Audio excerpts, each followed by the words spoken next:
We're sitting here a month ago, and to an extent, just like really excited and drunk off the Solana Kool-Aid.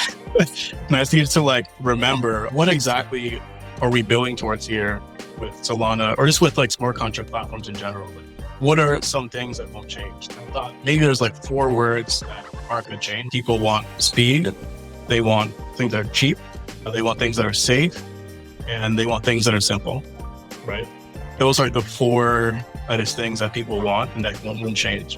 This episode is brought to you by Access Protocol. Access Protocol is the best way to get access to premium crypto content without the ads, without the annoying subscriptions that are impossible to cancel. It's crypto native. It's here today. Go check them out.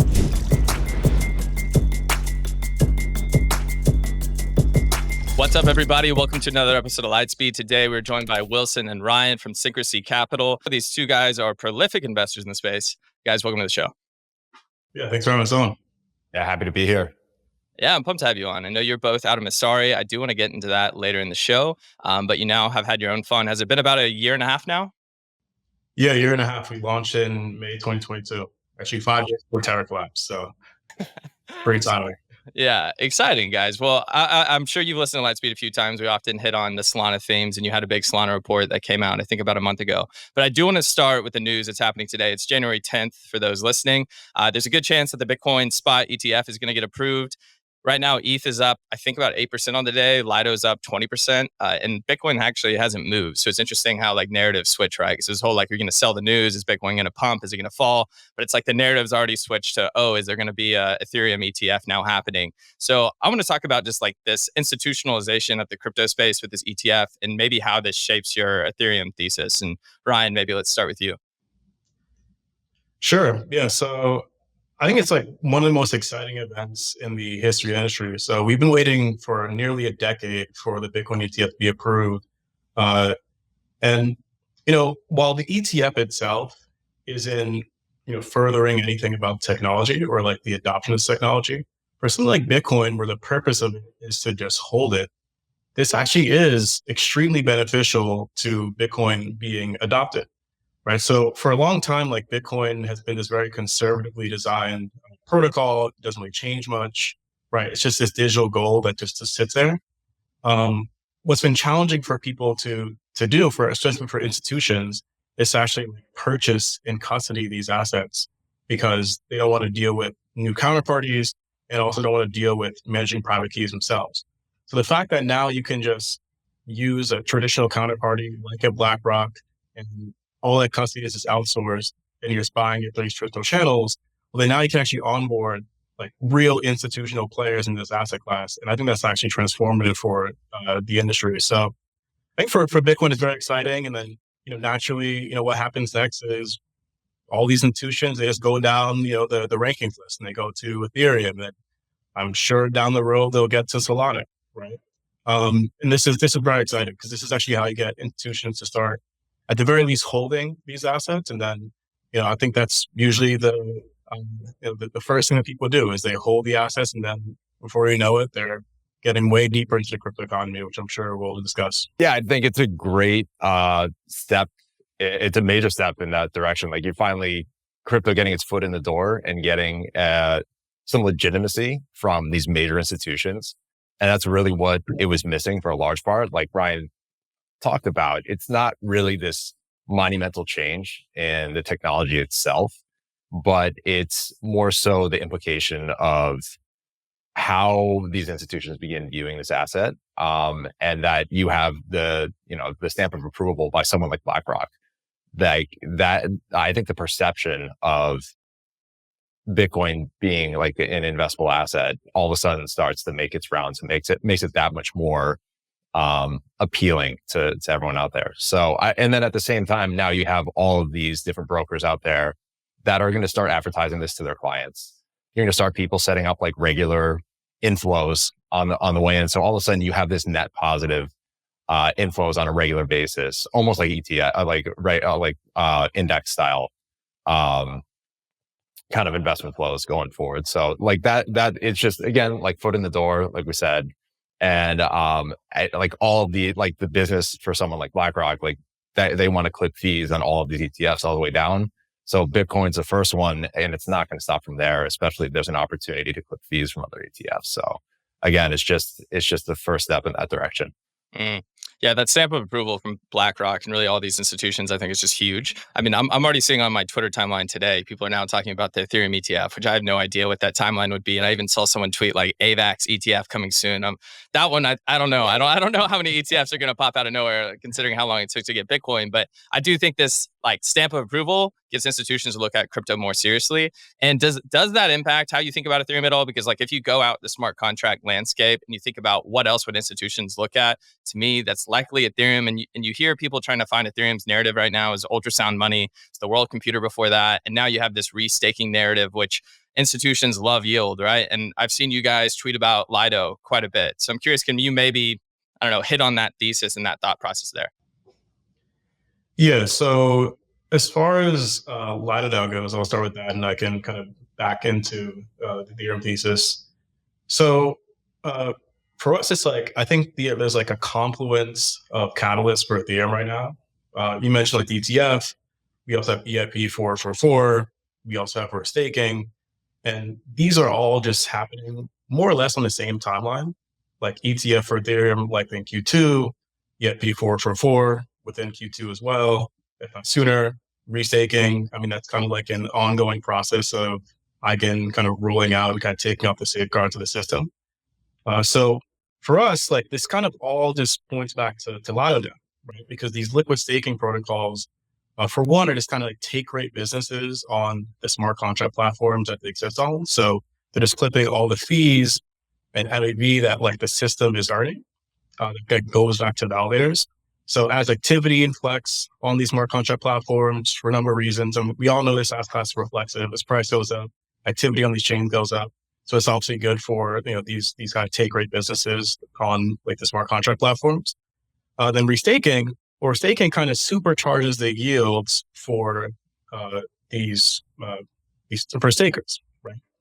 So not only do you get this enhanced yield from all the activity that's happening on chain and inflation rewards, but now you'll also start to get increased yields from providing services or providing economic security to other like kind of use cases, whether it be different middleware like oracles or bridges, or even like new blockchains themselves, right?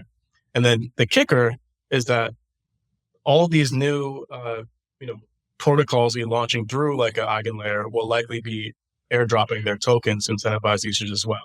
So it's like supercharged yield for Ethereum stakers. And naturally, as with LDO being the dominant player, that's damn near monopoly. That's why so many people complain about how dominant LDO is. It's obviously really exciting for LDO. And then to go back to Ethereum, well, I think it's just I think for us like the whole staking component isn't as critical to the thesis around Ethereum. I think it's just like a basic feature that every proof of stake blockchain has, which is great.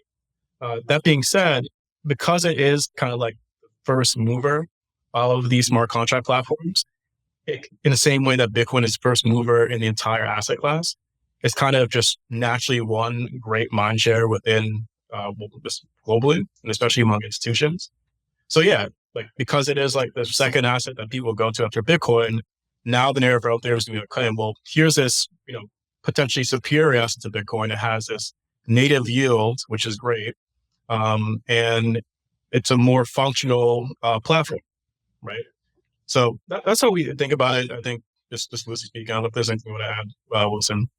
I think the only thing I'll add is just kind of to top off that last point, which is that one of the critiques of Bitcoin is that it lacks any sort of intrinsic value. And I mean, we can argue about that.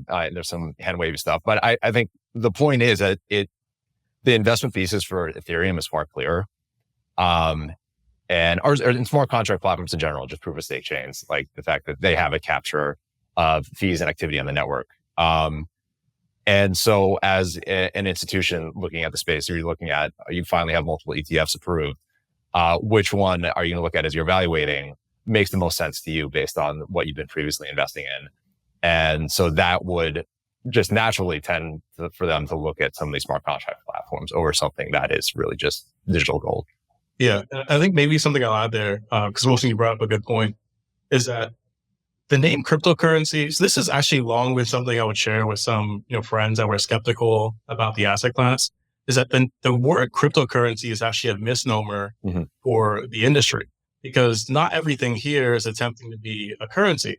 So I think a lot of people, when they're looking at this asset class and they see Bitcoin, they're like, oh, why do we need like 10,000 different currencies? This is ridiculous. And at the same time, even if they kind of get over the line on Bitcoin, they're like, well, why is it that people who are not macro investors need to care about this asset class? Well, the reality is there's so much more to this asset class beyond just money. And I think what Ethereum offers for institutional investors is like, well, you know what? You don't need to buy into this whole digital gold thesis at all. You can just look at this as a technology platform, and there's applications being built here. And that is the way that you actually want to play the asset class. It's like growth, it's technology. So it actually I think fits the criteria for like a certain type of investor that doesn't actually want to invest in Bitcoin, which is good because then we're just onboarding more investors, or greater diversity of investors into the asset class. That's well said. It's actually really good framing too. When someone not from crypto asks me about, why crypto has any value or like what it does, because everyone asks about Bitcoin and then it's hard to explain crypto when they have no context at all. But the currency part is so confusing, I think. So that's a really, really good point.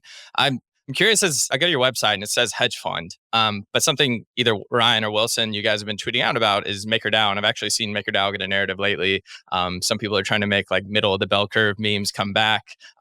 That's because it has cash flow. Like they actually have revenue. And, right now with yields high, they're making pretty good revenue from that. And also when you have speculation in the market, people are going to be borrowing from MakerDAO and you get even more yield from that. So I'm curious, do you invest in MakerDAO? Because as a hedge fund, I think if you guys may be getting in and out of positions. So when you're looking at DeFi to invest in, is MakerDAO something that's attractive? Or how do you even underwrite these projects when you're a hedge fund versus MakerDAO has great revenue. It's going to be great in 5 years. So I'm just going to invest and hold. Yeah. So I think the way to think about it is that, yes, structurally, we're a hedge fund, although philosophically, for many positions, we do think with a venture mindset.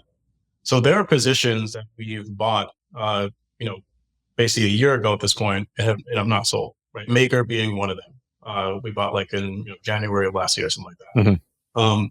And we're underwriting on a 2 to 3 year time horizon. And to be honest, if it continues to compound, this is something that we could hold for a much longer time. Right. Same thing with Solana, which we also shared a public thesis on. That's how we think about it. And the goal is to take, concentrated positions into what we believe will be the secular winners of the crypto economy. Or another way of thinking about it is, we think that the next fangs are emerging in this asset class. We have the opportunity to buy all these basically down 70, 80, 90% from all-time highs and basically just ride them for the next decade. Right. So as far as the Maker thesis, so yes, so definitely the yields that you're getting on the treasuries right now are exciting, and that was something that was exciting in the bear market, where it's it was very hard to discern what was valuable in the bear market.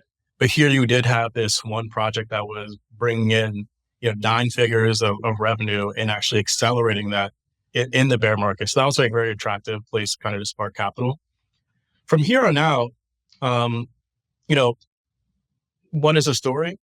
Well, it's you know what, this whole, yield play is nice, but there's a chance that yields go down over next year.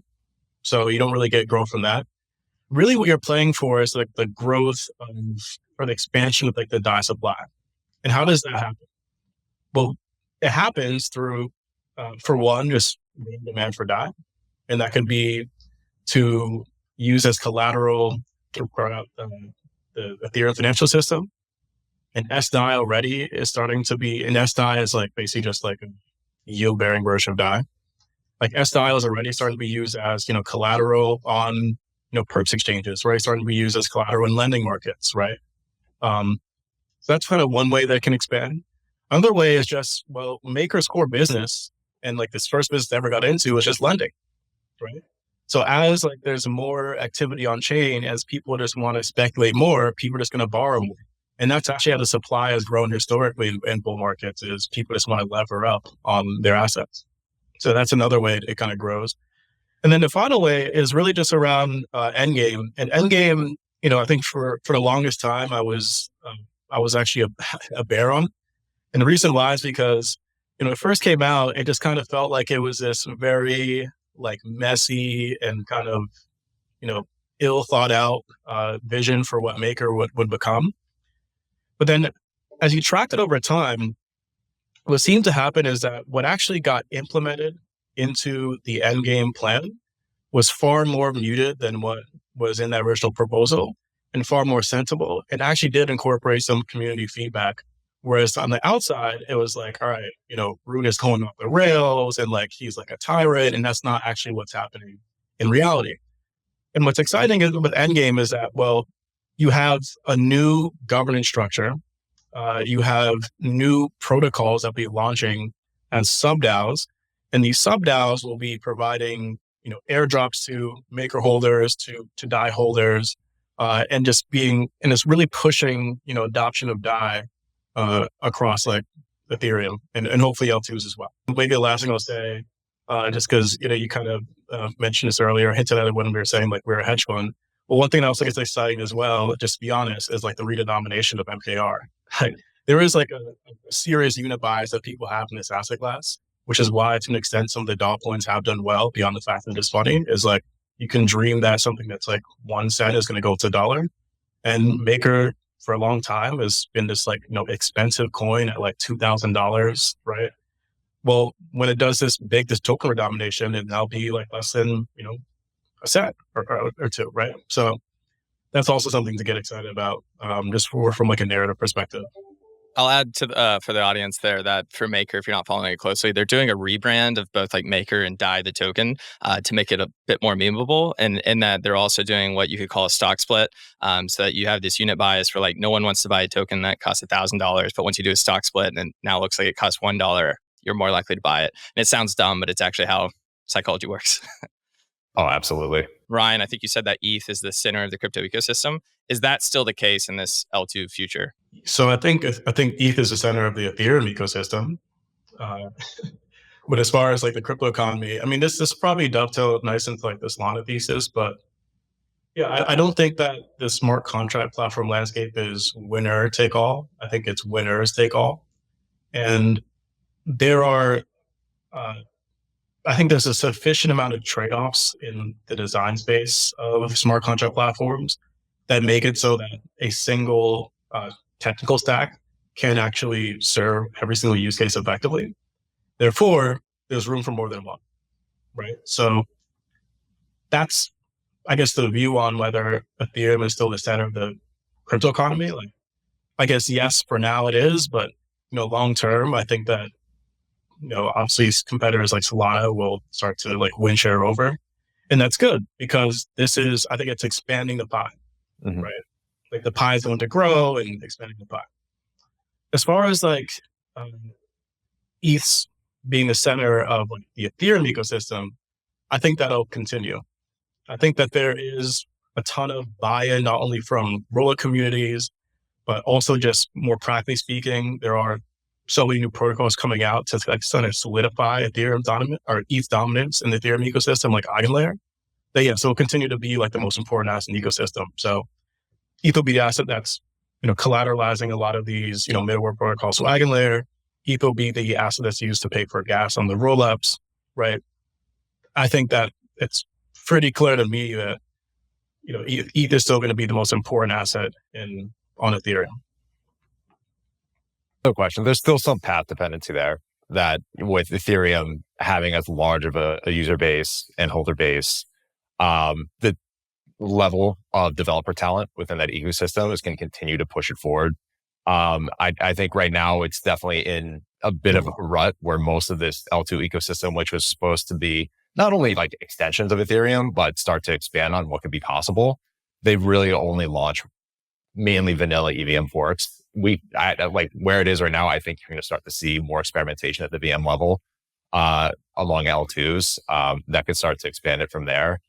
But as we touched on, like we've really only tapped into the surface of what could be possible within blockchain systems.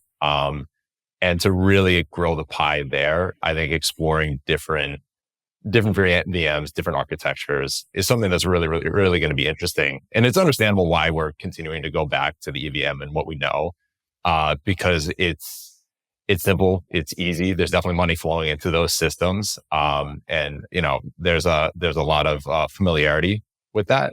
But as the needs grow, and as we're starting to see with Solana, the want for much faster, cheaper use cases, and then the expansion of like applications into ones that are branching into almost like traditionally off-chain use cases like payments and DePIN, they start to center around something that could be something like Solana, because that's just not readily available on something like Ethereum today. So yeah, there's still very much a gap now that's needed, where some of these other newer architectures can step in. Yeah, well said. Quick break to tell you about Access Protocol, the easiest and best way to stay up to date on what's happening in crypto by following your favorite publishers. And you can do all of it without a subscription, without having to worry about ads. And we all know subscriptions. How many do you have? 10, 20? Can you cancel it? It's all a mess. Well, Access Protocol solves this, and they do it in a crypto native way. They have over 60 publishers that include CoinGecko, The Block, Crypto Slate, and a whole long list of independent creators. So how it works is you find your favorite publishers and you stake the ACS token. That's the Access token. And once you stake, you have access to all that creator's content without the hassle of ads or subscriptions that you can't cancel and you don't know how many you have. Access Protocol already has over 225,000 users that are finding new creators, that are reading content, and even receiving NFTs from these creators. Because one of the cool things with Access Protocol is that these publishers, they can know who their subscribers are. They can make it where, okay, maybe we'll do an in-person event, or maybe we'll do an NFT drop, and we'll do it only to our most loyal stakers, aka readers. In early 2024, they're even releasing V2. It's crypto native, it's on Solana, and it's an awesome product. But a link in the show notes to the hub. It's the easiest way to get started, so go check them out today. Quick break to tell you about an upcoming event I promise you don't want to miss. It's Blockworks' biggest and best institutional conference called DAS London. It's a 2-day event happening in London this March, where we're going to have over 700 institutions, 130 speakers, and a couple thousand of us all under one roof. Crypto is in a position for the first time to actually onboard these institutions, and they're showing up. We have companies from BlackRock to Visa launching real products in the space. We have the real world asset narrative taking off. We have things like payments that have been exponentially growing. And then we have things like DePIN happening in the Solana ecosystem. There's a ton of capital right now in this institutional space. It's going to be coming on chain. It's going to completely change the industry. Whether you are an institution or you're a retail user, or you just want to learn more about what's going on in the space, this conference is for you. You're going to be able to meet some of the best and smartest people in the space. The speaker lineup's absolutely incredible, and you'll get to hang out with me. But the best part is you actually get 10% off your ticket if you use Lightspeed 10 when checking out. I put a link in the show notes. I recommend buying this today because, one, you'll forget about it. Two, these ticket prices go up every single month. So anyways, I hope to see you there. Now, let's get back to the show. Okay, so let's get into Solana then. So I was actually talking to somebody yesterday, and I think they were quoting Jeff Bezos or something. And then it made me think of, he often says, it's not like what's going to change, but what's not going to change. Like you hear that all the time. He's like, people are going to want, cheaper costs, more options, and faster delivery. Like I know that's not going to change. That's kind of true with Solana. People are going to want cheaper fees and, faster transactions. That's always going to be the case no matter what. So that's like your really lizard brain Solana thesis that I'd have for you right there. But I'm curious what you guys have to say, because in December, you had a big report on Solana that said back in Q2 2023 that your fund accumulated a large position in Sol, which at that time, you don't have to say what your entry price was, but it was sitting around $20 at the time. It's sitting around $100 today, I think. So obviously doing pretty good so far. What is that big thesis there? Wilson, do you maybe want to start for us? I'm actually, I'm gonna kick it over to Ryan, because like the thought of the, like what Jeff Bezos was saying, what won't change over the long time was something we actually just talked about not too long ago. And so Ryan kind of kicked that conversation off, and so I'll hand it over to him, and then I can spin on it from there. Yeah, it is funny you mentioned that. This is almost like a slight divergence, but we're sitting here, I think maybe like a month ago, and to an extent, that's like really excited and kind of drunk off the Solana Kool-Aid. And I see it to like really like remember, okay, like what exactly are we building towards here with Solana, or just with like smart contract platforms in general? Like, what are some things that won't change? And I thought maybe there's like 4 words that aren't going to change. Like people want speed. They want things that are cheap. They want things, like you said, they want things that are safe, and then they want things that are simple. Right. And like those are the 4 things that people want and that won't change. So like how is Solana addressing those like four, endpoints versus like Ethereum. Well, it's definitely focusing a lot more, at least initially, on like cheap and fast and simple. And to an extent, like the integrated stack or integrated design addresses the simplicity of the system, not only for users that are experimenting applications, but also for developers that are building.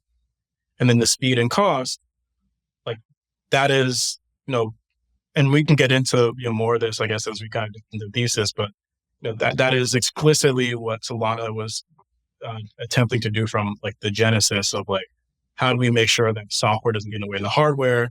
How do you make sure that, to an extent that, the system almost functions as efficiently as like a single node, which was kind of like one of the original design goals of why you'd want to, really optimize like the data propagation of the network, right? So yeah, that was a slight diversion, but yeah, that's something we explicitly thought about like recently, which I think is like a good kind of North Star for like what we're building towards here and what's important. And just to expand off of that, when we talk about safe, we're talking about potential security of the network. And really, that's just kind of like a nebulous concept still. Like we don't really understand like what is that threshold of security that's necessary for a network to have? Is it a certain level of economic security? Is it decentralization of the nodes? Is it some amalgamation of that? Probably, yeah, it's some combination. But I think the one thing that matters more than anything is perception of security. Where something like Ethereum and Bitcoin have already been talked about that as that being like their leading design philosophy. And so it's kind of memed into that point. But then you also have the aspect of the SEC coming out and not declaring Bitcoin, Ethereum explicitly securities. You have BlackRock launching the Bitcoin ETF and announcing, exploring an Ethereum ETF. Those kind of stamps of approvals, again, going back to that concept, kind of gives this illusion of security and safe. And that's all to say that these are some things that can be improved and are likely heading in that direction for a lot of these open networks as well. So it's not just something that's just exclusive to Bitcoin and Ethereum. So that was one thing. And the other one is like simplicity is, you kind of like, obviously like those are the four main things, and then you can break it down into little subsections. Obviously the integrated side, removes all the complexity of trying to pick which rollup you have to launch on, or design for portability of your application, or launching multiple instances of your application on different chains, which just increases the resources you put into it, like cognitive overload on that end for the developer side. So you're simplifying like development process on that end. The other end, like launching a new VM in the sense with like the SVM, obviously it's been around for 3 years now, but much lower in the totem pole in terms of like EVM and in terms of adoption. It's going to take a lot more to get the developer tools up to a point where people can be very, very comfortable and jump in easily to start developing on this, because this is just a completely different architecture.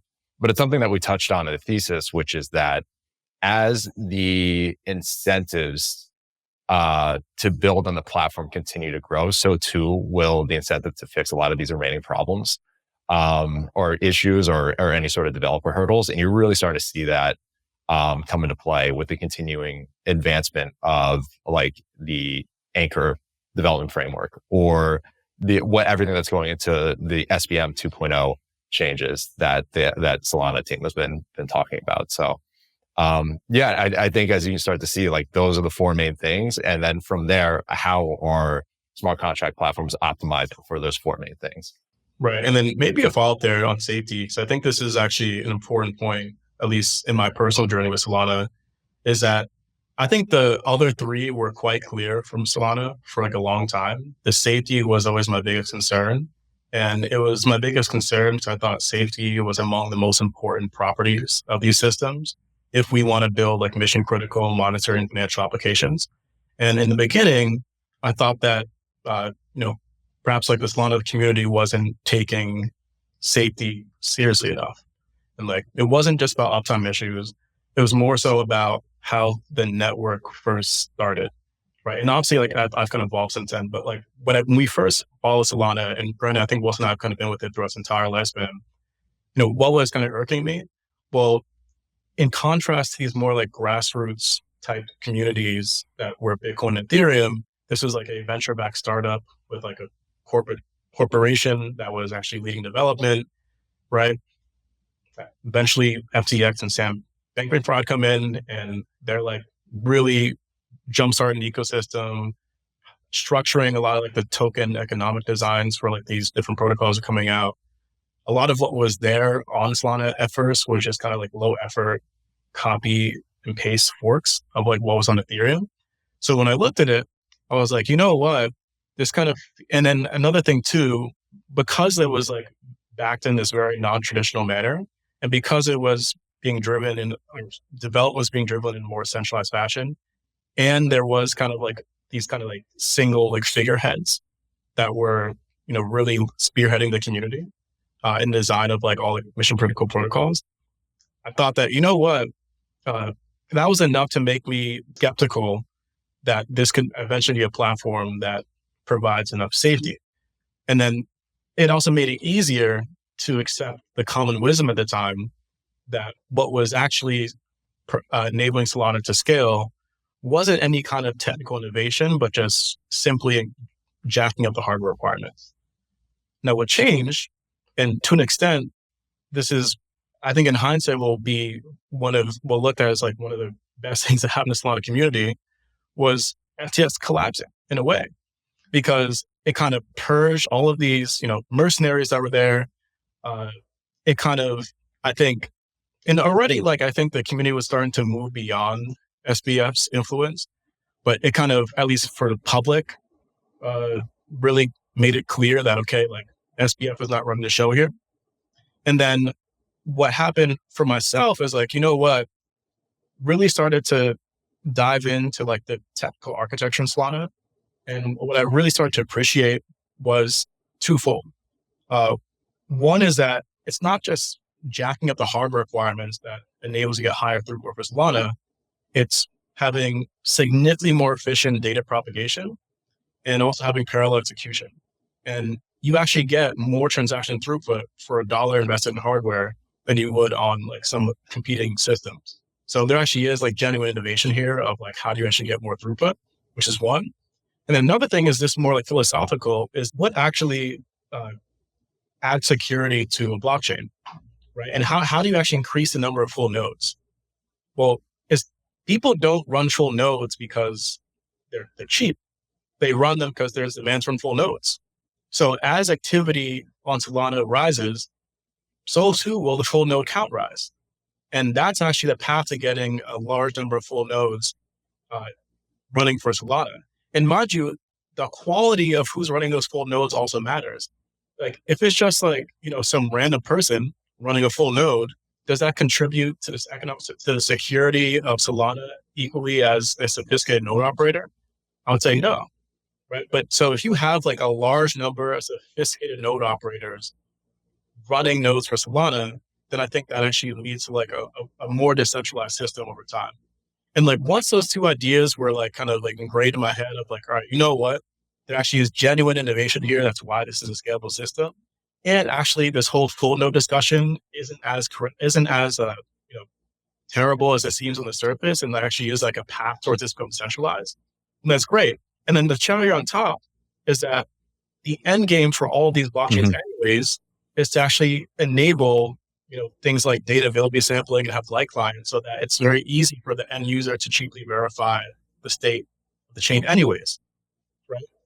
So it actually seems like this concern that I had about safety initially, which was one of the reasons why I wasn't excited about Solana, is not actually an issue, but Solana is actually doing enough work to address those challenges long term.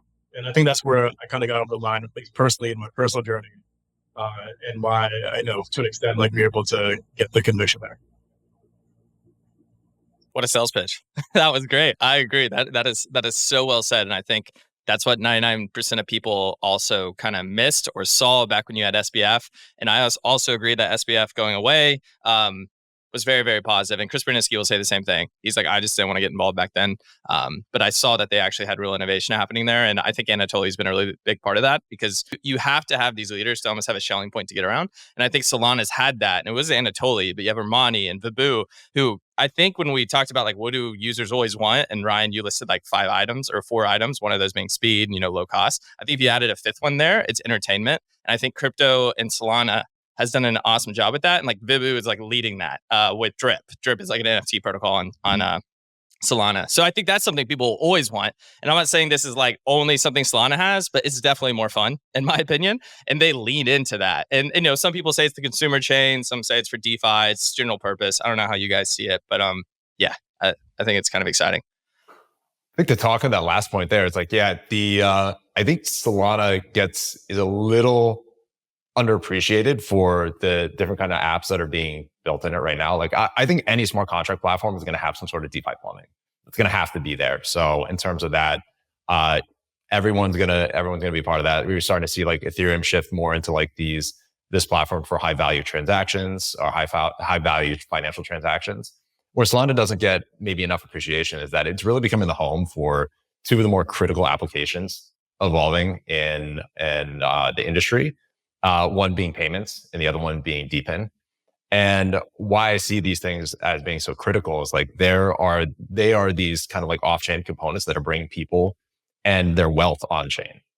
So all of a sudden you're just having people use payments on Solana. They're storing their wealth on-chain. Maybe in some ways not noticing they're using a blockchain, but at least when as soon as you start having your wealth on-chain, that also all of a sudden makes you want to explore what else is out there. And that is really kind of like the missing component. We've been talking about like what's like the onboarding process for users and why has that been so difficult? Well, outside of like maybe like the yield opportunities and the investing opportunities, there hasn't been like a main driver for people to want to bring their wealth on chain. And where they're either running payments through any sort of like crypto based front end, or like they're spinning up hardware devices and earning incentives on chain for these various DePIN networks. All of a sudden, like that means more of the wealth is going to be on chain. They're going to start using DeFi applications as well. And then as more wealth gets stored on chain, you might start to see them looking at like, well, I want to start diversifying my portfolio that's on chain. And that's where you get demand for stuff like real world assets. So like that, like having those 2 components and Solana being the home, or like the potential home for them with like payments, the integration with Visa or the like experimentation with Visa and Shopify there. And then DePIN, obviously you have the leader with Helium migrating over there, now Render migrating over there. And a couple others spinning up as well, like HiveMapper, where a lot of the innovation experimentation is happening on Solana. And that's mainly due to, like we said before, it's fast and cheap components, but a lot of the other innovations like simplicity is something that is very clear from the standpoint of like why Helium wanted to migrate over to Solana, so they didn't have to spend as much resources on their L1. So I think like that component is like, hey, what kind of applications are going to be built on here, and how does that translate down the line into like people actually using more crypto native products? I think this also dovetails into one of my favorite discussions around these smart contract platforms, which is like this whole concept of the monetary premium. It's like a meme in a way. And there's a sense of like exceptionalism in the Ethereum community about the properties of the asset, and that like it's like impossible for any of these other smart contract platforms or their native assets to achieve those same properties. And I had to like check my biases on this for a long time, because it's something that I almost, accepted as well, is that this is not possible. But I think what's changed is that, well, yes, maybe, and to be fair, Ethereum has optimized itself well by prioritizing safety and security, number one, for these kind of monetary and financial applications, right? But I think what's kind of changed for myself is that, well, if you really just kind of strip out the whole like memetics of it, the basic properties that enable Ethereum to be this monetary store of value are shared among every other smart contract platform, right? So the native asset being the premier store value in the system. Same thing for Solana. It captures all the MEV, captures fees, right? It's asset with the lowest counterparty risk, therefore it's used as collateral in DeFi. The SOL is used as a medium exchange for gas payments. It's used as unit account price NFTs. These are properties that every single smart contract platform has. And in fact, every single blockchain has, right? Because you can also just zoom out and be like, okay, well, what makes like Bitcoin special as well? It's the fact that you can store with no counterparty risk an arbitrary amount of wealth with a private key, and you can send it across the world like instantly, and you can divide it up as much as you want, right? Like these properties, every single native asset of a blockchain has. There's nothing special about any one. In fact, I think the only thing that actually makes a difference, if you can accept that premise that that 99% of properties are shared among every blockchain, the only thing that's actually different is just what is actually being adopted. Because if you actually get the adoption and there's actually activity on your blockchain, you know what? All those properties become stronger, right? So if there's a ton of activity, say in Solana, well, you know what? It's going to be used as a medium exchange more than any other native asset in the industry. If there's more activity on Solana DeFi, then Solana is going to be used as collateral more than any other asset. And you kind of go down the list of all these different activities that people associate with this monetary premium, and they're almost all tied to adoption. So adoption is like the number one thing that all these different systems need to be focusing on. And like, yes, well, there are different ways that you can, engineer around, making these properties stronger, like making your token a little more deflationary or making inflation a little bit like a lower, like that doesn't actually move the needle in the long run. It's all about adoption. So yeah, that's another way I think about kind of like the difference between what applications they serve. It's like, yeah, like there's a difference, but like in the long run, there's going to be overlap. And there's no reason why Solana can't also serve those mission critical applications as well, even if it's starting from, maybe like a different starting point. That's really well said. One thing I'd like to get back to on Solana is to get a little bit more practical or get more down in the details is in the report that you had, I think you compared Solana today to maybe Ethereum in 2020 from like the DeFi renaissance that is happening in some ways. How do you view investing in individual projects in Solana? Because obviously there's SOL, really easy to understand. Solana hasn't had a lot of tokens. They have had a few in the past, but now we're seeing more and more points programs, but also token launches. One of the big ones was Jito, which I think went to 10,000 wallets, and like the minimum airdrop was about $15,000. So it's a pretty good airdrop for everybody. Jito, which is very similar to Lido in many ways, except it's even, you could say it has more value potentially because it's like a built-in Flashbots within it as well, right? So they have the MEV side. It actually had a higher FDV than Lido did, which had, much higher adoption and LTV, but everything's based on future flows. What I'm curious though is I think Jito got above $3. It's back to 150. That's narratives moving fast, and also maybe just a repricing. As more tokens launch on Solana, I think it's going to be more confusing where you actually invest, because it used to just be like, I want exposure to Solana, I'll buy SOL. And then it was just like, just Jito. Well, then what happens when Jupiter has an airdrop? And then you have this like diffusion of attention. So I'm curious, when you're thinking about what to invest in Solana, is it looking at what happened in Ethereum land? Like, oh, the DEXs, those exploded in 2020. So I want to go to Solana and invest in the DEXs. Or is it more, you have unique things like Metaplex versus DePIN? I'm just curious how you guys think about that. Yeah. So maybe one high level framing, and then I'll go from there. So we think this is like a massive opportunity investing in the Solana ecosystem.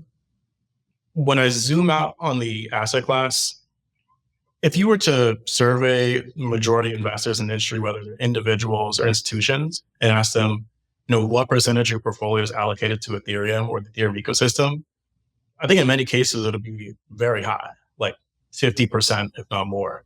So I think the industry structurally is still very overweight Ethereum.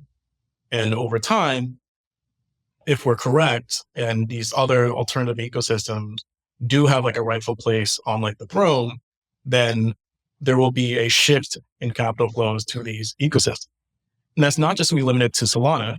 it's going to be limited to, it's just going to include all these applications on Solana. So that's a framing. As far as like what like excites us within the ecosystem, we start from like a first principles basis. And I think a good example of this is, Jupiter. The corollary for Jupiter on Ethereum would be something like a 1H. 1H is not as exciting as Jupiter is on Solana. And I think one of the reasons why is, well, for one, in like this roll-up economy, where liquidity can be fragmented among all this disparate block space, an aggregator is just going to be far less efficient at routing your order than if you're doing an integrated system. There's to deal with bridging, right? Like there's like so many different liquidity pools I have to tap.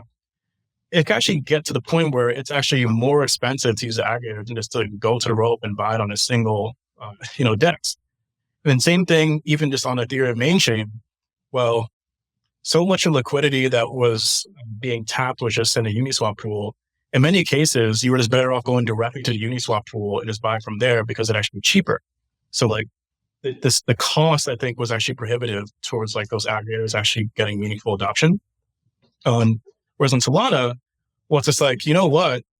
Like this is actually where like an aggregator would thrive, right? Because there is like this parallel execution, because there's the cheaper cost and you can tap into all these liquidity pools. Like that is actually like a much more superior product on Solana and actually far more investable on Solana than it is on Ethereum. So that's kind of one example of like a first principles basis. And then I think another thing that also excites us as well is that, beyond the fact that we're starting to see like unique. So one thing I mentioned before is how, back maybe 2 years ago, a lot of the leading projects just kind of copy paste of what was on Ethereum. And now you're actually starting to see like more like actually like differentiated projects that are actually taking advantage of like the unique design of Solana. And I think what these projects are also doing is kind of taking more strategically like the learnings of how competition played out on Ethereum and actually use it to inform their roadmaps and like how they actually build the businesses. So one trend that I think we've observed is that it seems like a lot of the category leaders in Solana tend to actually be playing in multiple markets at once. So one name you mentioned is that Jito. But Jito is not just like a liquid staking protocol like Lido. It's also like an MEV infrastructure like Flashbox, right? And perhaps it could also be, restaking infrastructure as well down the road. That's like 3 products on Ethereum rolled up into one. And I think there's a couple of examples like this that are kind of like taking that same approach. Another thing, kind of to mention like the first principles, Metaplex, there is no corollary on Ethereum because it's just ERC 721, which is just like it's like a standard. Whereas for Solana, like this is like a program that like a team develops and, it can monetize that program itself. So maybe that's just like one highlight. I don't know if there's anything you want to add, Wilson. Yeah, you can. You definitely mentioned the 2 that I was thinking about as well. I think the only thing to add is where like in something like Jupiter, we haven't really seen aggregation theory play out on Ethereum. And really why is the case? And it kept coming back to the fact like it's just a really excessive cost to paying all these different contracts in a single transaction. So that just ultimately led people to just continue to use Uniswap because it was cheaper and then it had deeper liquidity. And then you had the DEX network effects work its magic. And so now, not many people have really migrated away from Uniswap. With Jupiter, because everything is so cheap, they can continue to be that front end for Solana. And at the same time, like as more markets get added to the network, that just expands what Jupiter can offer as well. So it's one of those things where like we might actually see aggregation theory play out. It just took a different architecture and a cheaper, faster network to enable that. And then, it's fascinating to see how a lot of these DeFi protocols on Solana are really learning from Ethereum's past. Because you've seen like one of the logical things when we were looking at EigenLayer as well is like, it seems natural that they'd want to have some sort of liquid staking token for all of their restaked ETH as well, because people would want liquidity on that. But that would place them in direct competition with someone like Lido that already had a massive lead in what seems to be like a winner take most market. Well, now you have Solana within its early stage to really figure a lot of the projects to figure out, hey, this is just the logical extension of everything that we're building here. And instead of like trying to do it more piecemeal, we're able to bring it all together at once. And that just almost in the end makes it a more simplified experience for users. I haven't thought about this a lot, so we'll see if this comes out coherently. But it is interesting to see that on Ethereum, you had this money Legos concept where everybody was going to be like, I'm just a lending protocol, I'm just a DEX. And then you did have this vertical integration where you start saying like, no, I'm going to have a stable coin and I also do lending and borrowing. And now I might even do perps. So they're definitely going for that, right? It's a clear trend. And then in Solana, you're starting to see a little bit of that. You see it from Jupiter, who now has a perps product. I think Jupiter is like the best protocol at shipping product. And when I say shipping product, like not only what it does behind the scenes, but how it looks and the features that they do. Like they have a good product manager that's not swimming in the pool all day.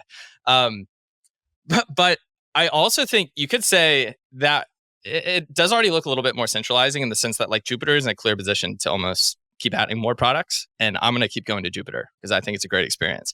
And then you have Jito, which is really great at liquid staking. Now, they're not the leading liquid staking product, I don't think. That's Marinade. They're about neck and neck. But then they also have the flash bots. And then if they, they have StakeNet, which I think in some ways might lead to this like restaking protocol. I'm not really sure if those are connected. And that probably offers the best integrated experience. But then do you really want one protocol almost owning all that? And I think Jito, just like with StakeNet, they're trying to make it in the most decentralized way possible. But I don't know. It's just interesting to see how Solana already has this aggregation theory kind of playing out with these two protocols, and they're killing it, and that's really good. But in some ways, I could see how people would push back and say, well, like, no, you don't want only one project to control all that. But you're seeing people in Ethereum try to do the same thing. It's just not working yet. Right. And I think at the end of the day, the only reason why people are concerned about I think there's two reasons that people are concerned about like a single protocol, say controlling a large amount of assets or facilitating a large amount of activity. One is, I think, just simple smart contract risk. So, for example, you had a single like liquid staking protocol that was managing the entire validator set for like a blockchain, or maybe like 70, 80%, like this overall majority. And the concern, even if like there was, perfect governance with the system, is that there eventually is a bug. And like that's systemic at that point. I think that's like a valid concern.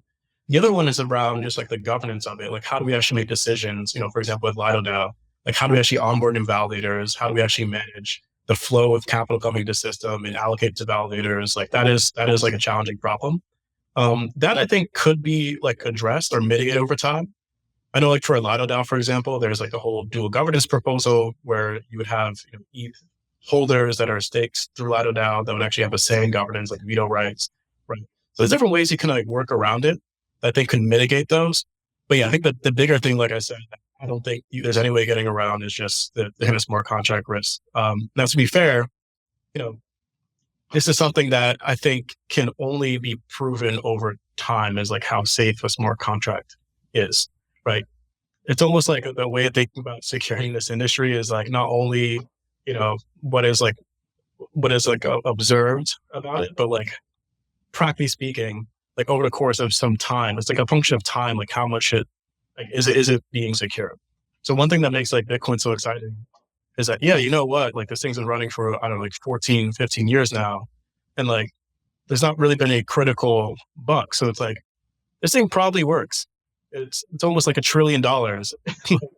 No one's stealing a shit ton of Bitcoin, right? So yeah, that's what we think about it. Nice. That makes sense.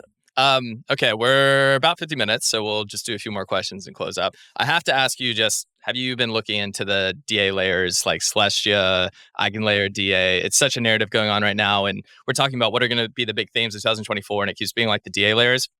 I believe that. Also, I feel like DA layers are super boring, so I don't know. Like, I'd way rather invest in like applications, right? So I don't know. I don't get that excited about it, but how do you feel about it? One, just as DA layers as a whole, how do you think about it? And sounds like no, but do you think that impacts the Ethereum thesis at all? Just because, more and more rollups use, say, Celestia instead of using Ethereum?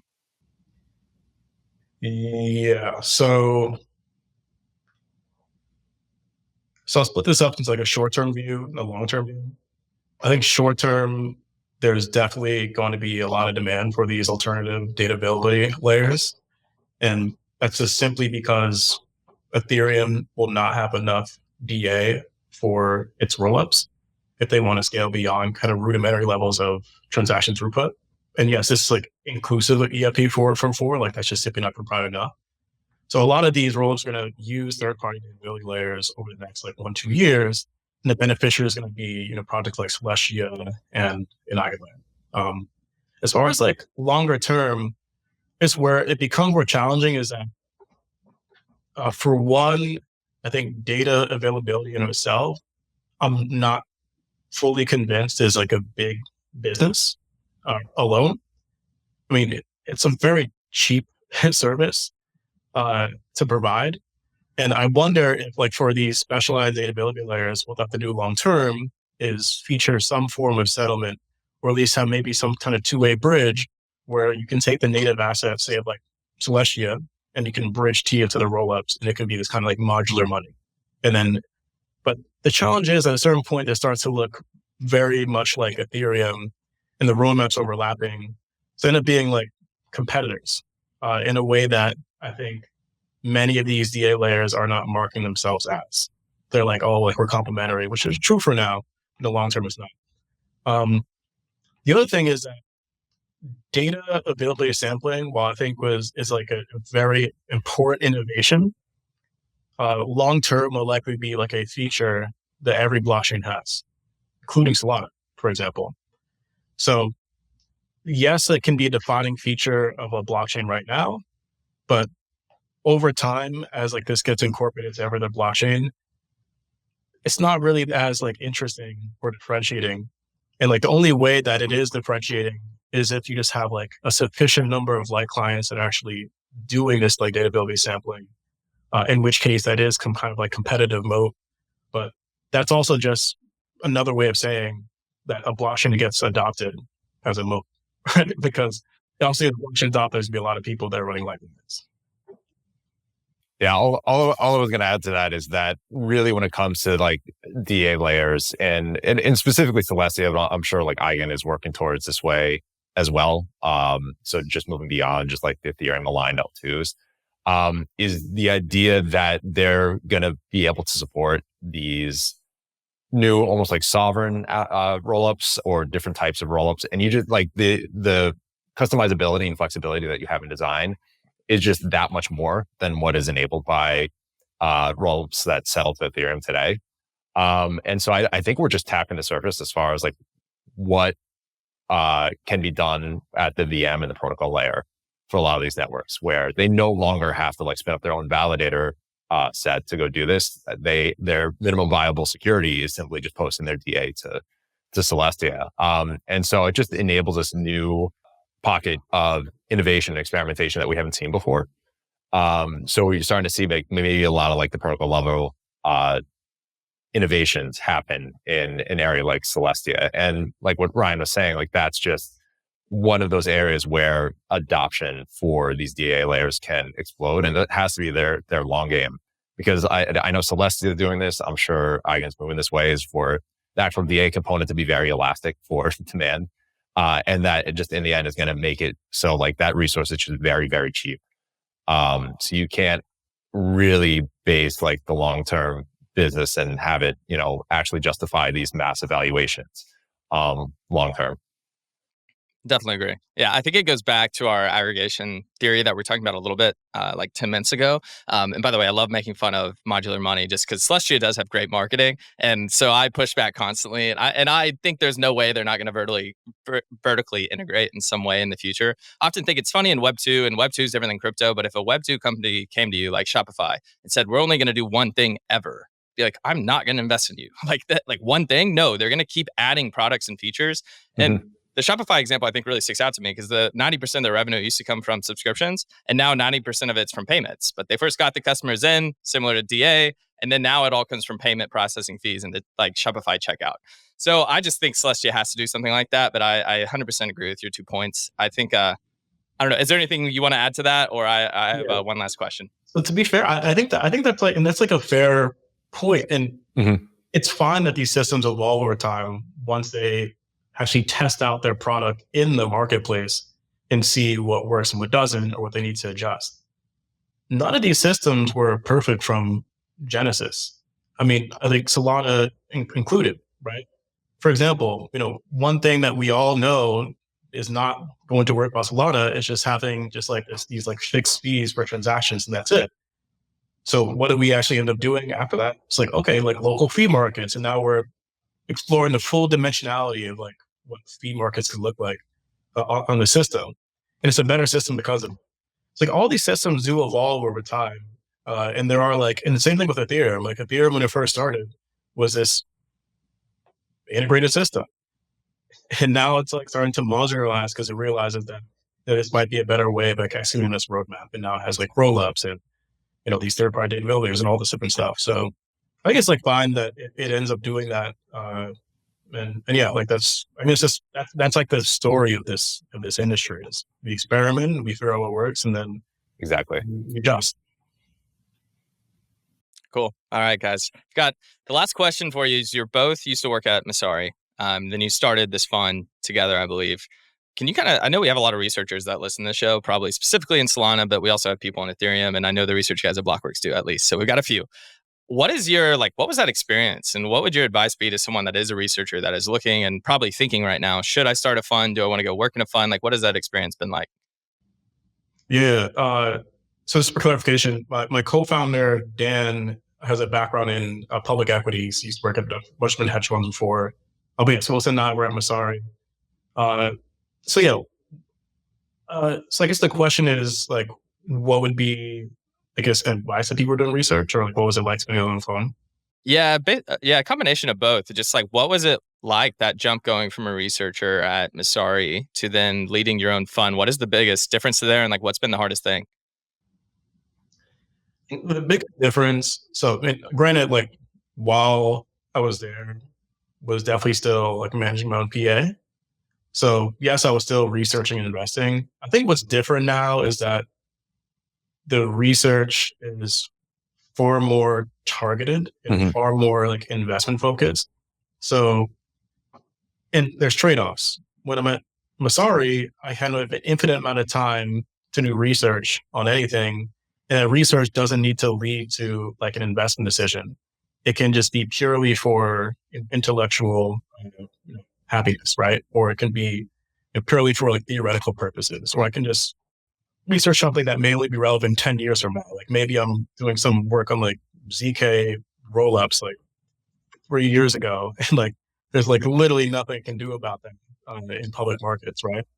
So whereas like for now, like everything is like, let's do research, and like this hopefully is like actually like driving P&L for us. I think that's like one major difference. And yeah, like the output is also different as well, right?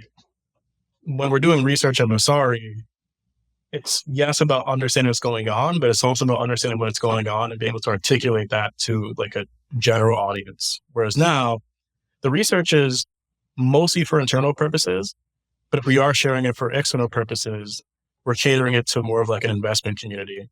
And yeah, you know, I think like the core philosophy of Masari research still, I think, is in the DNA of this business when we write publicly, which is not only explain like what are the investment themes and, you know, how this all works mechanically, but like why it matters, which I think is like a very critical component of being able to tell a compelling story, is like, what is the purpose of all this that we're building? And yeah, I think that's also what I think makes researching, even in this role, still exciting, is that, you know what, when we do share like public theses, it's not just about, you know, making money. It also is about telling a story. And I think the storytelling is so important for like the development of these communities long term. No question. Just the very, very, very similar, but I think there's just a more practical application that we need to bring to the whole research process, which is before you go down a rabbit hole for days on a lot of these concepts that were just intellectually fascinating. And it's not like we still kind of do that, but you need to like bring it back out and understand like, hey, where is this in its investment cycle or even product cycle, and where would this make sense in the larger scheme of things in the market, and dialing it back to almost like, hey, you have your 130 IQ thesis, and then you also have to understand the like 70 IQ thesis as well. And that's just something like when you're doing more of like the hardcore research work, That's not necessarily something you really need to think about, but on the public market side, that's definitely something where it comes into play. And you need to think about like how people are going to perceive this and how is this going to play out from here. Because both like retail users and investors play a good role here. And so that's also why like everything in crypto tends to be very narrative driven as well. And where not only being able to articulate what's going on technically, but on top of that, telling the story of where not only this product, but the industry and sector at large is heading. I think maybe like one final point out here, and this is like probably the biggest difference between just doing this at a fund versus doing this at a research shop, is that when we're researchers, our only job is to do research and publish it. But being like a fund manager, research is just one of many things that you do. So you're not always dedicating as much time as you were to just doing research before. It's also, making investment decisions. It's also fundraising. It's also operations. It's also managing a team. So it's like, to an extent more holistic, but it is a trade-off, right? Like if all you want to do is research, like you're not going to do that at a fund anymore. But, hopefully it's more rewarding in other ways if that's like the path you want to go down. And, I think I made the right decision. I'm happy. Likewise. Yeah.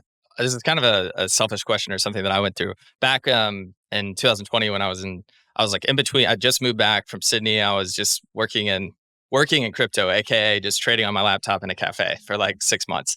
And it was really great, but I wasn't putting out any content in the sense that like at that point, if you're investing in crypto, like numbers just went up. So you felt pretty good about it. Like, wow, I'm actually doing good here. I'm reading all day. I'm learning a whole lot, but I wasn't putting out any content. So eventually I got myself to actually write, put things out there. One, because I was trying to create a resume of sorts so people can actually see what I'm doing, because you're not going to like put a dashboard of like your investment returns. But like I said, everyone was going up at the time. Has that changed at all how you feel? Like, how do you look for feedback in your current job? So when I think about it as a research analyst, like you're putting out reports, your name is on it. You might do a post on Twitter. People are giving you feedback and there's some back and forth. Whereas I would think maybe for you guys, sure, you see your dashboard with your liquid tokens going up and down. But if you're not writing research, you're not really getting that feedback. You're not putting things out there. Like, has that shift been different at all? Like, does it feel, maybe this is too philosophical, like, does it feel a little bit more isolating at all? Because you're no longer like engaging as much maybe with the community as you used to be. Yeah, yes and no. So I think we still write just as much, except, and we also still do the review process just as much. It's just that it's more internal. So we're constantly providing feedback to each other. And then also we do have different investors in the industry or researchers or just people that we speak to that we can get feedback for when we're doing diligence on an asset, or if we're already past the diligence stage and we're just writing like a public thesis where they can help us kind of craft like a narrative. And these people are, like I said, they're investors, they're researchers, they're engineers, they're founders. And that's how we get the feedback now. And it can be like equally as rewarding. But you're right. I guess the difference is that, there's not as much public facing content. But I think it's fine, right? Because sometimes the public facing content, like, is the feedback I'm getting really valuable if it's just like, yeah, to the moon, or like someone just like dunking on me because they think I'm wrong. Like, I think I prefer, someone who I know and is someone who's serious, like providing like meaningful feedback on something that I wrote, rather than just like releasing it to Twitter sphere and who knows what happens. I think that's been, it's just been really like condensing and shrinking that sphere of influence and who we're communicating with. And then I think there's also the standpoint of like, we like to develop a lot of these theses and research in-house so we can develop our own ideas and help them evolve from there. So in that case, like, it's not like we're getting too much influence from outside. We're really thinking through it from first principles in-house. Yeah, it's really good. Twitter is the source of all good and evil. It's like, it's so easy to get lost on your Twitter feed all day because there is some really high, quality content on Twitter, but that's probably like 5% of what's out there. And it's so easy to get lost in the 95. So I think overall you guys are, you're doing it right.